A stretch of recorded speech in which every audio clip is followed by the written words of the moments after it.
तो स्टूडेंट्स आज हम आगे करेंगे, क्वेश्चंस करेंगे। लास्ट क्लास में हमने पढ़ लिया था पार्टनरशिप डीड क्या होता है। सो उससे रिलेटेड आज हम कुछ क्वेश्चंस करेंगे। Okay, so what happens when there is no partnership deed. हमें पढ़ा था पार्टनरशिप डीड अगर नहीं है तो तो इंडियन पार्टनरशिप एक्ट 1932 के हिसाब से आपको फॉलो करने पड़ेगा अगर आपने पार्टनरशिप डीड नहीं बनाई है, राइट। सो पहले हम करते हैं, पहला क्वेश्चन देखते हैं हम। पहला क्वेश्चन हमारा है जिसमें कि ए कॉन्ट्रीब्यूट्स।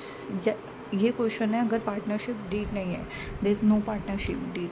तो इसमें क्या वो कह रहा है ए कॉन्ट्रीब्यूट मोर कैपिटल, ठीक है। वो डिमांड कर रहा है कि मुझे 10% जो है इंटरेस्ट ऑन कैपिटल दो और प्रॉफिट दो, and profit in the capital ratio में प्रॉफिट को बांटो, ठीक है। तो अब हमें ये बताना है कि अगर पार्टनरशिप डीड नहीं है तो वो जो कह रहा है क्या वो एग्री किया जाएगा या उसकी बात मानी जाएगी या नहीं मानी जाएगी। ए बोल रहा है कि मैंने ज़्यादा कैपिटल लगाया है तो मुझे इंटरेस्ट ऑन कैपिटल 10% दो, एंड प्रॉफिट शेयरिंग रेशियो जो होगी वो कैपिटल के बेसिस पे होगी। तो हमने पढ़ा अगर पार्टनरशिप डीड नहीं है तो स्टूडेंट्स क्या होगा, तो इंटरेस्ट ऑन कैपिटल नहीं मिलेगा। तो यहाँ पे इंटरेस्ट ऑन कैपिटल को नहीं मिलेगा। और प्रॉफिट क्या होगा, हमने पढ़ा है कि अगर पार्टनरशिप डीड नहीं होगी तो प्रॉफिट कैसे मिलेगा, प्रॉफिट इक्वली बंटेगा। तो यहाँ पे प्रॉफिट कैसे बंटेगा, इक्वली, ठीक है। और इंटरेस्ट ऑन कैपिटल ए को नहीं मिलेगा, ठीक है, राइट। सो इसका आंसर देख लेते हैं। A claims capital interest on capital is not payable because I tell you the reason क्यों नहीं पेबल होगा, profit will be share equally, ठीक है। नेक्स्ट देखते हैं, नेक्स्ट क्वेश्चन क्या है हमारा कि बी डिमांड कर रहा है full time to business, demand salary. अब बी ने डिमांड कर ली कि सैलरी मुझे दो 5000 पर मंथ की। तो ए और सी जो पार्टनर्स है वो एग्री नहीं कर रहे। क्यों नहीं कर रहे, डिसएग्री कर रहे हैं। रीज़न क्या है उसका रीज़न यही है कि पार्टनरशिप डीड जो है वो एब्सेंट है, पार्टनरशिप डीड नहीं है। तो बी जो है सैलरी के लिए डिमांड नहीं कर सकता। सैलरी की डिमांड करनी थी तो आपको एग्रीमेंट बनाना चाहिए था, आपको पार्टनरशिप डीड बनानी चाहिए थी। आपने एग्रीमेंट नहीं बनाया तो आप नहीं मांग सकते सैलरी, राइट। तो बी को कोई सैलरी नहीं मिलेगी, ठीक है। तो हम इसका आंसर एक बार देख लेते हैं। No salary is payable to any partner, B is not entitled to salary, right. तो बी को कोई सैलरी नहीं मिलेगी, सैलरी चाहिए तो डीड बनाना चाहिए था, ओके। अब क्या है, सी एडवांस लोन ऑफ 50,000। सी ने लोन जो है 50,000 का डिमांड इंटरेस्ट। अब देखो यहाँ पे ये इंटरेस्टिंग है, सी जो है वो डिमांड कर रहा है क्या, सी डिमांड कर रहा है 12% की लोन का, तो मतलब इंटरेस्ट सी ने जो है लोन दिया है, ठीक है। तो इंटरेस्ट वो कितना कर रहा है, 12%। हमने पढ़ा है अगर पार्टनरशिप डीड नहीं होगी और कोई भी पार्टनर लोन देता है बिज़नेस को, अपन जो बिज़नेस वो कर रहे हैं वो जो पार्टनरशिप है उससे लोन दे रहा है, तो कितना परसेंट था स्टूडेंट, 6%। तो यहाँ पे कितना मिलेगा बी को, 6% मिलेगा। एंड 6% कितना में होगा, 50,000 का students, C will get 3,000 because 50,000 का हम 6% निकालेंगे जो कि कितना होता है आपका 3,000, right. I hope this is clear to all of you कि सी को 12% क्यों नहीं मिल रहा, क्योंकि डीड एब्सेंट है, डीड नहीं है। डीड या तो बना लो, अब डीड नहीं बनाई है तो 6% मिलता है लोन पे, हमने पढ़ा था, ठीक है। तो यहाँ पे उसको 3,000 मिलेंगे पर एनम, पर एनम लिखा हुआ है तो पर एनम के हिसाब से उसका 3,000 बनते हैं। नेक्स्ट देखते हैं, नेक्स्ट है कि A due 10,000 for a personal use. A ने पर्सनल यूज़ के लिए 10,000 निकाले हैं। B and C demand interest on 12। अब बी और सी कह रहे हैं भाई तुमने पर्सनल यूज़ के लिए निकाले तो तुम इंटरेस्ट दो उस पर, ठीक है। तुम्हें बिजनेस से पैसा निकालना है अपने पर्सनल यूज़ के लिए तो उस पर इंटरेस्ट दो। तो क्या ए इंटरेस्ट देगा, ये इंटरेस्ट नहीं देगा। क्यों नहीं देगा, क्योंकि डीड नहीं है। ये सब हम क्वेश्चन किस बेसिस पे कर रहे हैं, जब डीड नहीं है। तो डीड नहीं है तो ए जो है वो इंटरेस्ट ऑन ड्राइंग्स नहीं मिलेगा। या तो डीड बना तो उसमें लिखते, अब डीड नहीं बनाई है तो इंटरेस्ट ऑन ड्राइंग्स नहीं देगा ए, ठीक है। सो ए इंटरेस्ट जो है नहीं देगा, because in the absence of partnership no interest on drawing will be charge. कोई भी इंटरेस्ट ऑन ड्राइंग्स जो है चार्ज नहीं होता, ठीक है। नेक्स्ट देखते हैं। नेक्स्ट इज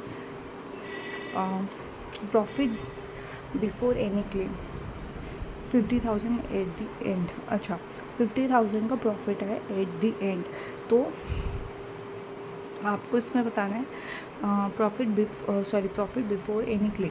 कोई भी क्लेम है उससे पहले का प्रॉफिट ये है, ठीक है। प्रॉफिट ये है, कोई भी क्लेम है तो प्रॉफिट, अगर आपको पार्टनर्स में प्रॉफिट बांटना है तो मैंने बताया कि कोई भी लोन है, ठीक है, कोई भी लोन है, कोई भी आउटसाइडर्स को आपने पे करना है तो आपको वो पे करना ही पड़ेगा, चाहे आपको प्रॉफिट हो रहा है चाहे लॉस हो रहा है, राइट। तो हम इसमें से प्रॉफिट जो है, कोई भी क्लेम से पहले का प्रॉफिट है तो इसमें क्या हम माइनस करेंगे, इसमें हम माइनस करेंगे लोन, जो कि लोन जो था सी का लोन था, ठीक है। सी का जो लोन था उसको इंटरेस्ट पे करना है तो वो हम क्या करेंगे, इसमें से माइनस करेंगे, ठीक है। फिर उसके बाद जो प्रॉफिट बचेगा तो वो डिस्ट्रीब्यूट होगा किसमें, ए बी सी में इक्वली। क्यों, क्योंकि डीड नहीं है, डीड नहीं है तो प्रॉफिट कैसा बंटेगा, इक्वली बंटेगा, ठीक है। तो 50,000 का नेट प्रॉफिट हुआ है, उसमें से 3,000 माइनस कर दोगे आप, ठीक है। सी का इंटरेस्ट, क्योंकि सी को तो लोन पहले चुकाओगे ना, पहले जो भी लोन लिया है आपने, ठीक है, चाहे बैंक से लिया हो चाहे पार्टनर से लिया हो या आउटसाइडर्स को देना है, वो सब कुछ बांटने के बाद आप पार्टनर्स को प्रॉफिट दोगे ना। पार्टनर्स तो कहीं नहीं जा रहे ना, बट आउटसाइडर्स को देना ज़रूरी है, ठीक है। इस तरीके से आप समझो कि कोई भी आउटसाइडर है, किसी से भी लोन लिया, चाहे इवन पार्टनर से आपने लोन लिया, पहले लोन चुकाओगे तब जाके आप जो भी पैसा बचेगा वो पार्टनर्स में बांटोगे, ठीक है। तो 3,000 जब माइनस करेंगे तो 47,000 आपका प्रॉफिट बचता है। तो इस प्रॉफिट को आप इक्वली बांट दोगे तीनों पार्टनर्स में, तो हर पार्टनर को अप्रॉक्स कितना मिल जाएगा, 15,000 हर पार्टनर्स को मिल जाएगा, ठीक है। तो ये था पहला क्वेश्चन आपका। अब नेक्स्ट क्वेश्चन करते हैं, ठीक है। ये फाइनल जो है डिस्ट्रीब्यूट किया हमने, प्रॉफिट को इक्वली तीनों पार्टनर्स में डिस्ट्रीब्यूट कर दिया हमने, ठीक है। तो एट लास्ट सी को कितना मिला, सी को 3,000 लोन के जो इंटरेस्ट और लोन था वो मिला प्लस प्रॉफिट मिला, ठीक है। तो इसलिए यहाँ पे 18,000 है सी का, ठीक है। तो कन्फ्यूज है ना, तीनों को प्रॉफिट इक्वली बांटा, क्यों, क्योंकि डीट नहीं है, तो इसलिए 15,000 अप्रॉक्स सबको बंटा, ओके। उसके बाद क्वेश्चन सेकेंड करते हैं। क्वेश्चन सेकंड भी इसी पार्टनरशिप डीड से ही रिलेटेड है कि अगर पार्टनरशिप डीड नहीं है तो time and salary x devotees more time claim, x ने ज़्यादा टाइम दिया है तो वो क्लेम कर रहा है कि मुझे सैलरी भी जो है दो, तो सैलरी वो मांग रहा है 6,000 per month, 6,000 per month salary मांग रहा है क्योंकि वो ज़्यादा टाइम दे रहा है एक्स, ठीक है। तो लेकिन पार्टनरशिप डीड तो है नहीं, तो भैया हम तो दे नहीं सकते सैलरी, पार्टनरशिप डीड बनाते उसमें लिखते कितनी सैलरी मिलेगी पार्टनर्स को, ठीक है। तो डीड नहीं है तो इंडियन पार्टनरशिप एक्ट के तहत उसे कोई भी पार्टनरशिप नहीं मिलेगी। तो no salary payable to any partner, X gets no salary, ठीक है। नेक्स्ट क्वेश्चन देखते हैं। नेक्स्ट पार्ट क्या कह रहा है इसका, नेक्स्ट पार्ट है इसका कि capital versus loan, Y gets 50,000 capital, X gave 5,000 capital plus 10,000 loan, ठीक है। तो इंटरेस्ट ऑन लोन जो कितना मिलेगा, इंटरेस्ट ऑन लोन उसको कितना मिलेगा, इंटरेस्ट ऑन लोन मिलेगा उसको 6%, ठीक है। एक्स को कितना लोन मिल रहा है, 6% मिलेगा, okay. Then new partners, X want to admit the son of Z, X object. अब एक्स ने बोल दिया कि मैं पार्टनर लेके आऊँगा, बट वाई ने ऑब्जेक्ट कर लिया।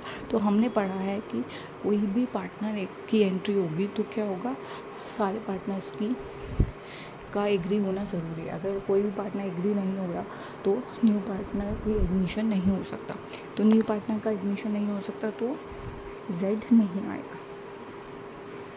तो admission of Z X want sons of admit तो require the concern of all partners. यही मैंने आपको बताया, सारे पार्टनर्स की कंसर्न होना ज़रूरी है, तो नहीं है तो पार्टनर एंटर नहीं कर सकता। अब प्रॉफिट रेशो के वाई बॉन्ड्स कैपिटल रेशो में, वाई चाहता है कैपिटल रेशो में प्रॉफिट को बांटा जाए, x bonds equal ratio, x चाहता है इक्वल रेशो, बट डीट नहीं है तो प्रॉफिट हमें पता कैसे बटेगा, स्टूडेंट प्रॉफिट बटेगा इक्वल, ठीक है, तो इक्वल शेयर प्रॉफिट का बांटा जाए, ठीक है। तो ये एक्सप्लेनेशन है उसकी। तो एक बार ये हम क्विक देख लेते हैं। हमें पता है अगर डीट नहीं है तो प्रॉफिट शेयरिंग रेशो क्या होगा आपका, इक्वल होगा। इंटरेस्ट ऑन कैपिटल नहीं मिलेगा, इंटरेस्ट ऑन ड्राइंग्स भी नहीं मिलेगा, ठीक है। लोन मिलेगा 6%, कोई सैलरी और कमीशन नहीं मिलेगा पार्टनरशिप डीड के एब्सेंट होने पर, ठीक है। तो ये हमने 2 क्वेश्चन आज कर लिए पार्टनरशिप डीड के ऊपर, related to the partnership deed हमने 2 क्वेश्चन किए। अब नेक्स्ट क्लास पे नेक्स्ट टॉपिक करके उसके बाद हम उसके क्वेश्चंस करेंगे, ठीक। तो इसलिए तो इस तरीके से हम जो है टॉपिक वाइज कवर करते रहेंगे और उसके क्वेश्चंस भी हाथों हाथ उसके क्वेश्चंस भी कंप्लीट करेंगे, ठीक है।